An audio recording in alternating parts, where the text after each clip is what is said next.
প্রকাশ্য দিবালোকে এমন একটি ঘটনা ঘটে যাবে, সেটা যদি জানতো তাহলে হয়তো বা এমন ঘটনা ঘটাইতো না। কয়েকজন লোক একটা লোককে দৌড়ানি দিয়ে একটা ডিম্মার ভিতর ঢুকিয়ে ফেলেছেন।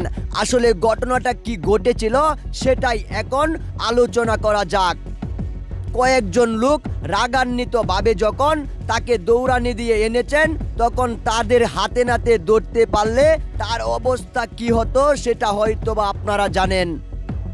কিন্তু সে তার জ্ঞান আর বুদ্ধিকে কাজে লাগিয়ে প্রাণে বেঁচে গিয়েছেন। কিন্তু রাকে আল্লাহ মারে কে। এমন ঘটনা সচরাচর ঘটে, কিন্তু বুদ্ধির খাতিরে অনেকেই বেঁচে যায়। আর এভাবে এখন আমাদের সামনে তারা প্রকাশ্য দিবালোকে একটি মোবাইলের দোকান থেকে প্রায় লক্ষ টাকার মোবাইল চুরি করে পালিয়েছেন সে। কিন্তু বিষয়টা যখন তাদের নজরে আসে, ঠিক আগ মুহূর্তে বুদ্ধি আসলে কাকে বলে সেটা দেখুন। সে ওই ডিম্মার ভিতরে থেকে আরেকজনকে ফোন করে এনেছেন তাকে উদ্ধার করার জন্য। কিন্তু সে যখন এমন পরিস্থিতি দেখেছেন, তখন বিষয়টা সেও নাড়া খেয়েছেন। এখানে আসলে কিছুই করার নেই।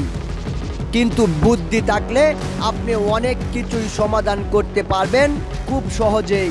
আর সেটার বাস্তব প্রমাণ মিলেছে এখানে। সে যখন সেটাকে নিয়ে ব্যস্ত, ঠিক সে জানতো না আসলে এই ডিব্বাটার ভিতরেই সে লুকিয়েছেন। সে তার অপেক্ষায় ছিল যে এ পাশ দিয়েই সে গিয়েছে। আর সেই দুইজনকে পাঠিয়েছেন তাকে খুঁজে আনার জন্য। কিন্তু কোত্থেকে আনবে, কারণ আশেপাশেই তো সে লুকিয়ে আছে। সে আসলে বুঝতেও পারেনি এভাবে হয়তোবা একটা ঘটনার সমাপ্তি হতে পারে। তারা যখন পরক্ষণে আসলো আর দেখলো তাকে আসলে আশেপাশে কোথাও নেই, পাওয়া যাচ্ছে না, ঠিক তার আগ মুহূর্তে সে ভিতরে থেকে মোবাইল ফোনে তার সাথে মেসেজের মাধ্যমে ঘটনাটা সম্পূর্ণ বর্ণনা করে এবং তাকে বলে দেয় সে এখানেই রয়েছে। আর পিছনের মোটর সাইকেলে একজন তাকে সব বলে দেওয়া, আর সে পরক্ষণে তাকে বাঁচাতে ব্যস্ত। আসলে ঘটনাটা এভাবেই ঘটেছিল। চুরের 10 দিন, সাউদের 1 দিন।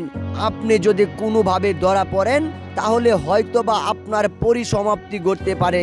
কিন্তু ঘটনাটা এমনই, যদি আপনার বুদ্ধি থাকে আর জ্ঞান থাকে, যদি জায়গায় আপনি বুদ্ধি কাটাতে পারেন, তাহলে অনেক কিছু থেকেই নিজেকে উদ্ধার করতে পারবেন। আর সেটার বাস্তব প্রমাণ মিলেছে এখানে। আমরা দেখেছি, এমন ঘটনার সাক্ষীও হয়েছি।